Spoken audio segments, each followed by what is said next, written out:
Hello? My name is Bethany.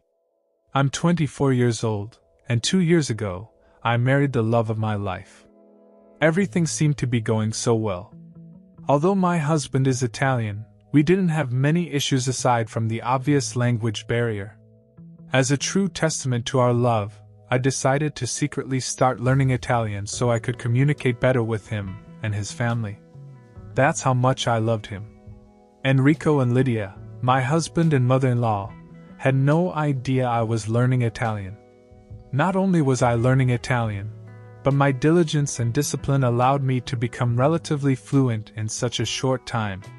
You know, if I were to be dropped in the middle of Italy, I would be able to survive, at least. You might be thinking, well, if you're so good at Italian, why doesn't your husband know? And you would be right to ask that. Well, the reason is that I was a bit shy, to be honest. Approaching someone and trying to speak their native language can be stressful, especially if you do it frequently. But I decided enough was enough. I had to start speaking Italian with both my husband and my mother-in-law. After all, the whole purpose of me doing this was to facilitate better communication, right? Well, thankfully, I didn't start speaking French with them too soon because one day I discovered some very interesting information that led to a series of unfortunate events. Hello, Mom. How are you, my son? Thank you for inviting me to this lovely Sunday afternoon. It was a pleasure, Mom. Thank you so much for including me. Oh, no problem. You know you're always wanted and welcome here. I brought some gelato and, oh, what do you Brazilians call it? French bread? Yes, ice cream and bread for afternoon tea. Oh, how lovely. Thank you so much. Come and have a seat, Mom. The food will be ready soon. Did she prepare the food? No, I did most of the preparation. Don't worry. Oh, thank goodness. Upon hearing that, I wondered what she meant by it, but obviously, I was too shy to bring it up. How strange and peculiar. Lydia always seemed to enjoy my cooking. Why was she saying those things then? I attributed it to her just wanting to eat food prepared by her son that day. Maybe she wanted to taste food that she could eventually remember, I heard her say. I genuinely hate cooking. Why did you invite me to this instead of taking me to a cafe to avoid her?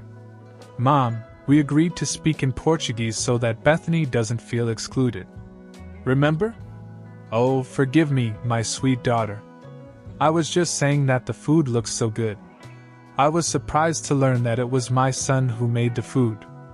Oh, I wish it were you who made it. I love your cooking. At this point, I was getting confused. How could she say those horrible things in Italian, and then lie to my face in Portuguese? I thought I must have been mistranslating, but I didn't plan on reaffirming what I was thinking. Oh, please don't worry. You should never feel ashamed to speak your native language. Please go ahead. I'll be fine.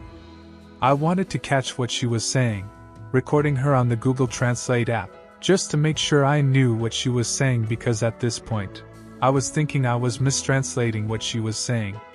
We all sat at the table, preparing to eat, and what was about to come deeply shook me. I want us to discuss our plan. The time is approaching. It's literally tomorrow. Enrico, you have to be serious. The app, along with my knowledge of Italian, confirmed that there was some plan in motion. But what? Mom, not now. I said I would take care of it. What are you going to tell her? Bethany, dear, please pass me the sugar. She knows nothing about the plan. I was going to tell her that I would be out of town. I thought out of town. For what? What was happening? I was so confused because I kept looking at my phone to see what the app was translating. I guess they assumed I wasn't paying attention and took it as a way to be less discreet with their true feelings, which was good for me because I was learning everyone's true face. She's not very smart. Look, she's just on her phone all the time. We can talk about this now. Okay, Mom, fine. What do you want to discuss? The plane departs at 3 p.m. Are you sure you'll be able to escape her then? Airplane? Escape from me? For what? I was so confused, but I continued to stay strong and unexposed so I could hear what they were saying and plan my next course of action accordingly. Yes, Mom, I know. I will do what's necessary. I know how important this is. It's extremely important. If your great-uncle doesn't see us tomorrow, he will give the house to someone else, like your cousin or your aunt. We can't allow that. No one needs to know about this house. Oh, Mom, you're so funny. Don't worry, I only said that in Portuguese so she wouldn't suspect what we're talking about. Bethany. Yes. Oh, sorry, my love. I was just asking who made this delicious tea. It's splendid. Oh, that would be your talented son. I'm afraid I'm not as good as him at these things. Oh dear, your cooking is amazing. Incredibly terrible. She added in Italian. Mom, she's going to catch you. She can't catch me. She's too stupid to understand us. I don't know, Mom. She obviously understands some basic things, I think. Let's see. Bethany. How much Italian do you know? At that moment I knew I had to lie and say that I didn't know anything, just so they would continue exposing themselves and I could keep seeing their true colors. How I managed to keep my composure while being insulted still baffles me to this day. I guess my body knew that dealing with this situation was far more important. Instead of getting emotional in that moment, I said, "Oh, I'm still very bad at Italian. I obviously know the typical things like pasta, pizza, and gelato, but that's about it." "Oh, that simply won't do, dear. You should learn a bit more Italian." "Yes, ma'am, I will." "Well, it's a good thing for Enrico and me, as we can gossip about you, right?" She chuckled. "I'm just, as they say, teasing you. We would never do that to you. Aren't we doing it now?" "Yes, which makes it even funnier." They laughed. Google Translate and I continued to do our work, and sure enough, as I recorded the conversation, I also checked our other apps, websites, and forums to see if what they were saying was really correct. I got about 94% confirmation from these different sources to reaffirm what I had originally thought. So now that I understood that they clearly didn't like me, as they were openly mocking me, I had to keep gathering as much information as possible. As if their insults weren't slowly hurting me. The next thing I heard was too painful. As I was saying, this house is extremely important. No one can know about this house, okay? We need to be the only ones who know because that way we can make a lot of money. We can't miss this opportunity. I'm so glad we're doing this, and I'm glad we didn't tell my wife about it because I don't want to share it later. Neither do I. Everything needs to go smoothly. Your great-uncle Vittorio said that whoever contacts him first about this matter will inherit the mansion, so we need to go there physically. Before anyone else, and we can start renovating and improving the house. I can't wait to have a house in Rome. This is where I will escape from my wife and my life here in Rio de Janeiro. Sometimes I can't stand her. You know you're still young. Too young to marry someone like her. Anyway, come live with me in Rome. You can have fun, youth with women and drinks. You can enjoy yourself. And then, when you're ready to settle down, you can do that. So let's get out of this place. Honestly, Mom, I think you're right. I couldn't believe what I was hearing. I felt like I was being torn apart inside. Excuse me? More fun? What's wrong? Is everything okay? Yes. I just need to get something from the kitchen. I couldn't hear any more of what they were saying. At least not in that moment. I needed to compose myself to avoid making a scene. But how could they say such horrible things with me right there in the room with them? Weren't they ashamed? I was so upset that I started pacing back and forth in the kitchen, and suddenly, I thought of something when I saw my mother-in-law's purse on the kitchen counter. I decided to look inside to get her phone. Luckily, it was unlocked. I opened her WhatsApp and decided to send Uncle Vittorio's number to my own number. Then, I quickly deleted the text from her phone to make it look like nothing had happened. Honestly, it was as if I was acting on instinct. I didn't even know why I did it, but I'm glad I did, because now I was plotting a plan to hurt these people, just like they had done to me. I returned to the kitchen where the festivities were taking place, and sure enough, they still seemed to be discussing this situation. So, tomorrow we leave for vacation. I think it's well deserved, actually, because of all the hard work we've been doing. I support that. We deserve this break. Is everything okay? Yes, dear. We were just talking about the weather and how it's a perfect day to relax somewhere. Would you like us to do that? Maybe not today, dear. Oh, okay. When would you like to go then? Maybe tomorrow. Lydia and Enrico shifted slightly in their seats, a movement that I was actively looking for to gauge their reaction. If I didn't know their plans, I probably wouldn't have noticed. I don't think tomorrow would be possible. I asked Enrico to help me with some things at home. Oh, what things? Why is she asking so many questions, just to change things? She said to Enrico in Italian. I can help too if you want. It won't be necessary, my dear. See how nosy she's being? I don't like it at all. Do you see why you have to leave this place? Don't worry, Mom, I'll take care of it. I still managed to keep a smile, despite knowing what they were saying. I relied on the delayed gratification that was to come to satisfy my desire for revenge. I continued recording the conversations they were having until the end, just so I could review them and extract as many details as possible. As I mentioned before, my Italian was getting very good, but I still wanted to make sure I got the information right. That night, I snuck out of the room to go to the office and do some more investigation. Therefore, I played the audio, and surely my doubts about my accuracy would dissipate as I could extract from all this mess. They are even planning to leave me a bonus piece of information that I managed to get.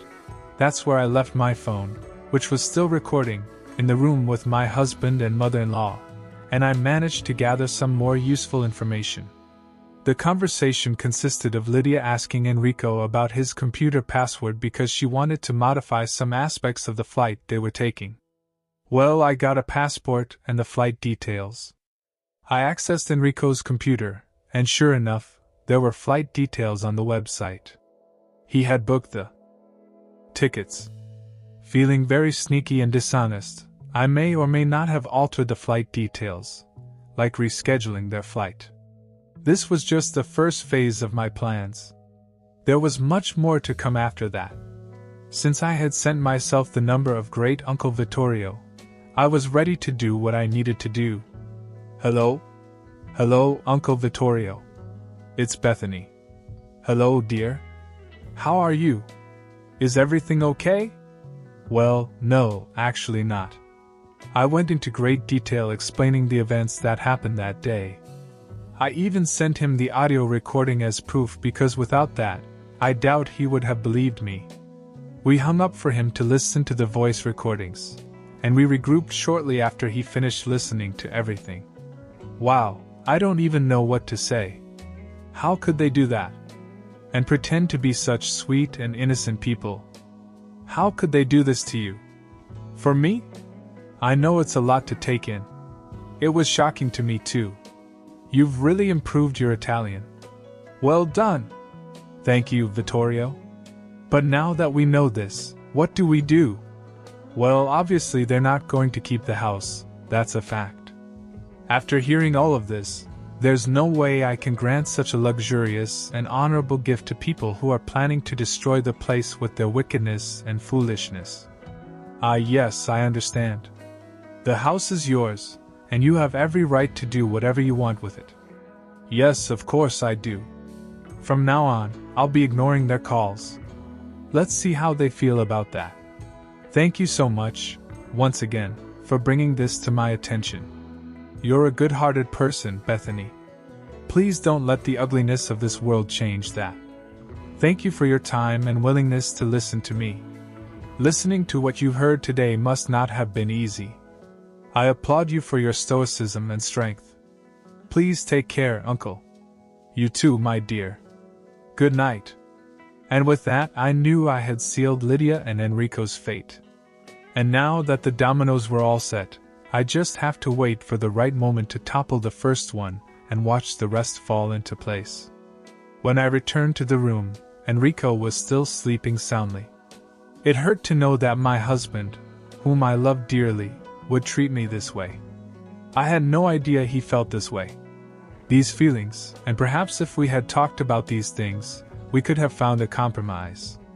But ultimately, he chose the path of evil. I took his phone and turned off the alarm. Without it, he would surely sleep forever. And that's exactly what he did. I packed my things and decided to go to a hotel. That night, I couldn't stay at home with someone like that. The next day, chaos ensued. I'm sure Enrico woke up to 100 missed calls from his mother, and he must have panicked. Frantically up and down, trying to pack because he stupidly hadn't packed the day before and arrived at the airport. I suspected all of this because I received a call from him at 1 p.m. Where the hell are you? Why didn't my alarm go off? Oh, why aren't you here? Oh, I decided to take a day off for myself. Oh, that's nice. But you should have let me know. Yes, I could say the same, Enrico. What? What do you mean? Anyway, it doesn't matter. I'm late for my flight. I mean, my meeting with Mother. Why are you in such a hurry? I'm sure she wouldn't mind if you were a little late. You don't understand. Anyway, it's fine. I won't be home tonight and tomorrow night. I have a lot to do. Goodbye. Before I could respond, he hung up the phone. I'm sure he was so surprised that he didn't even check the details of his ticket, which I changed to the following day. Through a mobile app, I saw that he went to the airport. Now, imagine waking up, rushing out of the house with only a few minutes left to catch your flight, only to discover that it had been cancelled. I'm sure he was running around that airport like a madman. Suddenly, I received a call from Lydia. What did you do? What do you mean? Stop pretending to be innocent. I know you tampered with our flight. If you're saying I changed the date, then yes, that's exactly what I did. Why would you do that? I was trying to help you. Didn't you say you wanted Enrico's help with some things? I noticed that you had a flight booked for today, the day Enrico was supposed to assist you, so I decided to make some changes. You're welcome. Enrico, come talk to your wife before I grab the phone and kill her. Listen here, Bethany. I don't know what you've done, but whatever it is, I want you to stop it right now. Uncle Vittorio is still not answering the phone. Try again. He's not answering the phone because he doesn't want to talk to you either. Can you understand us? Every word. What? But how? I've been practicing. I told you, Mom. I told you she could hear us. So that means you heard everything yesterday. Yes. Here's what's going to happen. I'm divorcing you and leaving you on your own. Have a blessed day. Oh, and by the way, next time you want to talk about someone with the person right there in the room, make sure they don't understand what you're saying. Have a good life. I hung up even before letting them speak. I was done with their mischief. Later, I received a phone call from Uncle Vittorio. Hello, dear, how are you? I'm a little upset. I just had a nasty fight with a friend and Lydia. Now, well, I'm divorcing him. I'm sorry things turned out this way, Bethany. It's part of life, I suppose. How are things on your end? Well, I finally answered their calls and told them what I think, and they weren't happy about it. What did you say to them? I told Enrico he's an idiot for treating you that way. And I told Lydia she's evil for involving her son in her schemes. And I also told them that I gave you the house. You what? Yes, dear, the mansion is yours. Even if you divorce Enrico, it's all yours, and you can share it with whomever you want. I simply can't. Vittorio. It's too much. I wanted this house to go to someone kind and compassionate, but also tough and strong when needed, you know? And that's exactly who you are. A house is the least I can do. After all the stress and turmoil those two idiots put you through, the house is yours. Take it. And with that, folks, not only did I distance myself from two toxic people who didn't have your best interests at heart, but I also gained a multi-million-dollar mansion in the process. Seeing me get the house they always wanted made Lydia and Enrico froth at the mouth, to the point where I received constant death threats. Daily. But all I would do is respond with a picture of different parts of the house, always reminding them that it's all mine and not theirs. So, did you like this story? Let us know what you think of Bethany's actions. If you're not subscribed to the channel yet, don't forget to leave a like and subscribe for more wonderful tales. I'm counting on you. Until the next video.